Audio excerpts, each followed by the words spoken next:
gis nga ne que dañ ko footballoo comme excentré droite parce que Jack Grealish il est beaucoup plus à l'aise comme excentré gauche donc Iliman Ndiaye avec sa palette technique et sa variété bi nga xamante ne am na ko dans le jeu mun nañ ko footballoo comme excentré droite jël ki nga xamante ne moom mooy Ismaïla xaw ko indi ci axe bi tuuti et pourquoi pas continuer avec Sadio Mané sur le côté gauche. waaw tam c'est possible certainement que am na tuuti foo xamante ne dinañ fa xaw am tuuti divergence. D'abord mooy côté excentré droite bi. D'abord man je mettrai Antoine Mendy. qui a été excellent donc du dernier match de Antoine, on peut le voir contre le Soudan parce qu'il y aura des changements ci yaari match yi ji bi. man Antoine yaakaar naa ne que Antoine ak Ismaïla Jacobs. mun nañ leen indi ci match bi nga xamante ne moom la ñuy football ak Soudan. man pour moi Antoine contre le Soudan comme contre la RDC Antoine Mendy laay teg. Antoine Mendy laay teg Krépin Diatta. Krépin Diatta même bu fekkee andi naa ko. dem naa ba andi ko si banc bi lay toog. si banc bi lay toog man mënuma am Antoine Mendy di teg Krépin Diatta di teg Antoine Mendy si banc bi. Antoine Mendy la dernière rencontre bu OGC Nice en France. il a été la deuxième meilleure note. La deuxième meilleure note. côté Nice. Yvan Diouf qui a fait 7 arrêts décisifs. lors du dernier match donc de l'OGC Nice. mais on va repartir avec Edouard Mendy. c'était contre waaw Edouard Mendy la ñuy teg certainement la ñuy teg parce que moom gis nañu ko ses prestations yi muy def. mais Yvan Diouf également qui a fait 7 arrêts contre Auxerre. lors de la dernière journée Antoine Mendy nekk deuxième meilleur niçois. si match bi. même bu fekkee Nice joué en 3-4-3 lañ doon joué. si match mais gis nañ Antoine en axe central dana assuré. parfois tam en couverture également dañ ko gën très rapidement mu ñëw assurer la couverture côté droite. raison pour laquelle moo tax mu am deuxième meilleure note côté Nice. donc ça veut dire que également mënuma am benn Antoine Mendy naan dama koy teg sur le banc di Ziolo Krépin boo xamante ni actuellement sax ñu ngi koy tudd ne day jéem a quitter Monaco. maa ngi koy wax sànq nii est-ce que jàpp nga ne que. am na ay yenn joueurs yi nga xamante bof il y aura des joueurs qui vont enchaîner les 2 matchs. waaye tamit on peut s'attendre à des changements. sur le premier match contre Soudan comme ni ma ko rappelé. et aussi comme ni nga ko waxee on peut avoir Krépin Diatta contre le Soudan parce que ça va être un match beaucoup plus technique contre la RDC day nekk un match boo xamante ne il faut que ñu am ay guerriers ay joueurs yi nga xamante ne ils seront en bon état. et aussi pour bloquer. Les offensives de la RDC sur l'aspect défensif tamit il est beaucoup plus mieux de miser effectivement sur un joueur comme Antoine Mendy. waaw c'est bon te moom non seulement il est costaud mais jàpp que sur les 2 matchs il va les enchaîner. bon en tout cas contre Soudan certainement day nekk équipe boo xam ne day ñëw xaar ñu. les 2 profils du benn contre Soudan contre RDC du benn RDC biir dëkkam. quel que soit alpha bu fekkee Sénégal mooy am possession. RDC dinañ génn jéem exploiter seen avantage. te tamit benn sens tam yor nañ des attaquants capables également d'aller chercher la ligne défensive haute du Sénégal. donc parfois tam bu leen neexee ñu stratégie boobu noonu mais en tout cas contre Soudan moom. ce qui est sûr et sûr mooy Soudan day taxaw xaar ñu. donc match bu Sénégal di daw war a dal ci waa ji mu taxaw di ko xaar. foofu tam du ma fa ziyeloo Gana Gueye. doo fa ziyeloo Gana Gueye. je vais miser sur Habib Diarra. benn certain Habib Diarra. Pape Alassane Gueye. Après ma xool entre Lamine Camara et Pape Matar Sarr. Pape Matar Sarr qui est en excellente forme moom itamit son retour nañ ko jël. en considération parce que contre Angleterre. dafa amoon benn blessure. Pape Alassane Gueye moom itamit quelques jours avant le match contre Angleterre dafa amoon quelques pépins physiques. moo tax ñu gis ko dans la deuxième mi-temps et jamono ji voilà sur le système bi nga xamante ne seen entraîneur mi ngi koy proposer au Villarreal.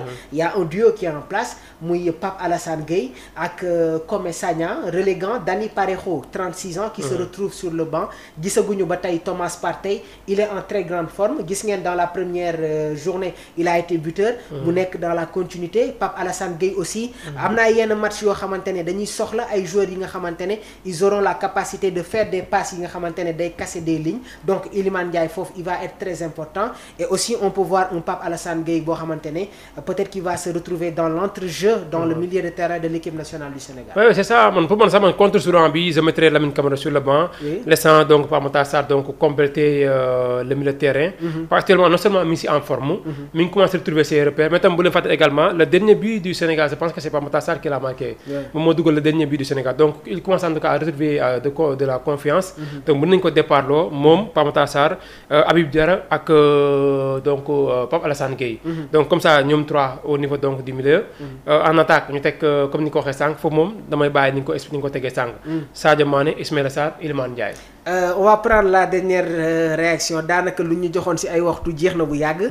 Mais bon on parle de l'équipe nationale du Sénégal il y a la liste qui se prépare on est obligé donc voilà ki nga xamante ne am na benn réaction bi nga xamante ne jotoon naa ko gis muy Lamine Diaté nee na Jackson devrait venir il va pouvoir faire courir Memba vu qu'il n'a pas trop de temps de jeu le pressing qu'il fait va être important ñi ngi wax sànq sur Chancel Memba il n'est pas en compétition boobu ba tey joué donc jàpp ma ne que seen entraîneur dina jël risque di ko football loo ci match bu war a am diggante RDC ak équipe bi nga xamante ne moom mooy Sénégal ji bi je pense qu'on a fait le tour de l'actualité lu ñu joxoon ci ay temps daanaka jeex na mais bon comme ni ma ko waxee boobu ba tey ñi ngi wax sur l'équipe nationale du Sénégal et tamit am na leen loo xamante ne tamit dañ koy baaxee rek suñu mbokk suñu confrères yi dañ tàmm di gis équipe bi su waree football fii ak une semaine la ñuy sentir ne que vraiment Sénégal mi ngi football.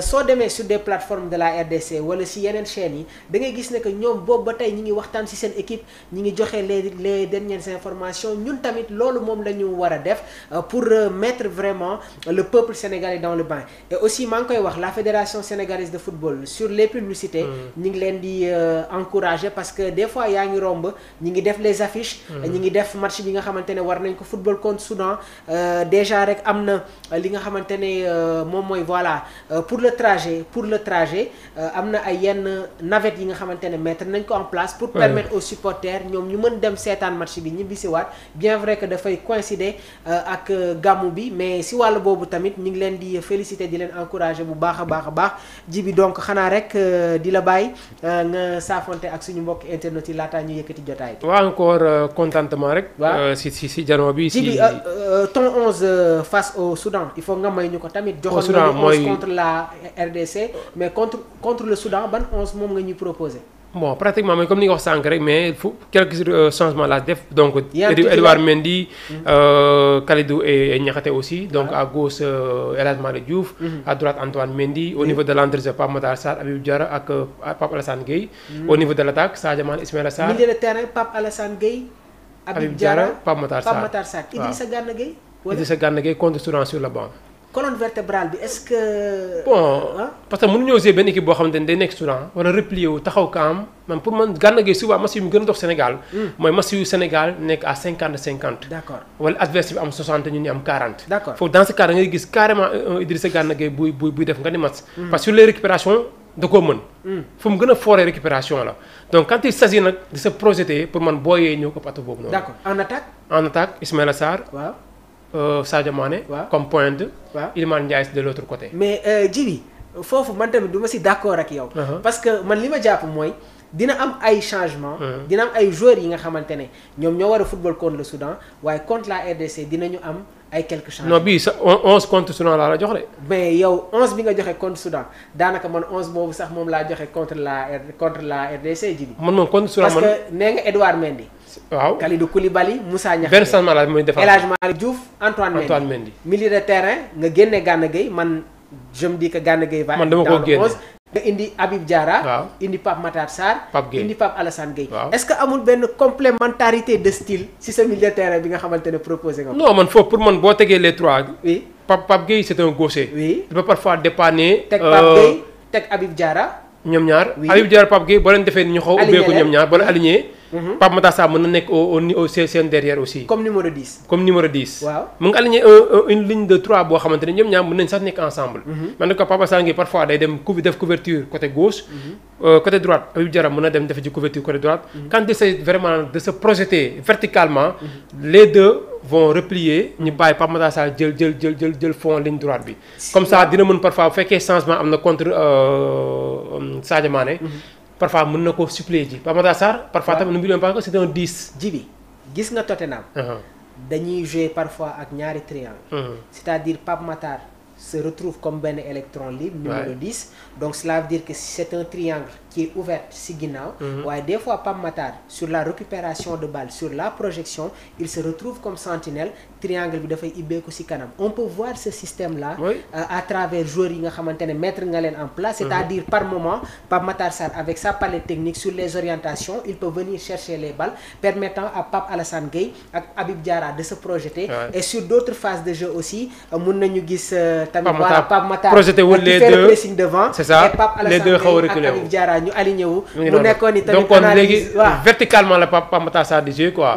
donc quand il s'agit vraiment de se projeter nag sur les côtés. ce sera soit Pape Gueye wala Habib Diarra.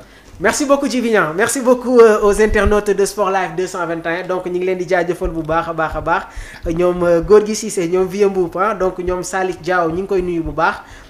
ñu ngi leen di jaajëfal ñoom Cheikh Dieng Cheikh Diop ñoom Lamine Sow ñoom SN Tickers donc ñoom Thiaw Ousmane Gorgui Cissé le doyen ñoom Pathé Univers ñoom Thiat ñoom Pamor ñu ngi leen di jaajëfal bu baax a baax toute la communauté de Sport Live 221 doon yéen ñi nga xamante ne bëgg ngeen intégrer le groupe Sport Live 221 mun ngeen woote sur le 77 259 46 95 soo leen amee ay propositions ay suggestions appelez di ngeen jot Djiby wala ngeen jot ma comme ça ñu mën a échanger ak yéen Djiby ma bàyyi la rek Papis tey moom da nga tardé mais mun nga ko seetaanaat amul benn problème ma bàyyi la rek donc di jox gars yi dig daje demain incha allah à partir de 13h30 yaa fi nekk man damay nekk ci tunnel yi ci tunnel yi quoi d'accord amul problème donc demain xam naa incha allah ñu toogaat fii toog jéem a partager gars yi tamit également li nga xam te ne moo ñeel wàllum actu donc yoo xamante ne dañuy fës diggante ngoon ngi jàpp guddi gi ba suba également si matin bi comme ça bu ñu fi ñëwee aussi tamit mën lañ ko gën a partager rawatina également bu fekkee ñëw nañ tamit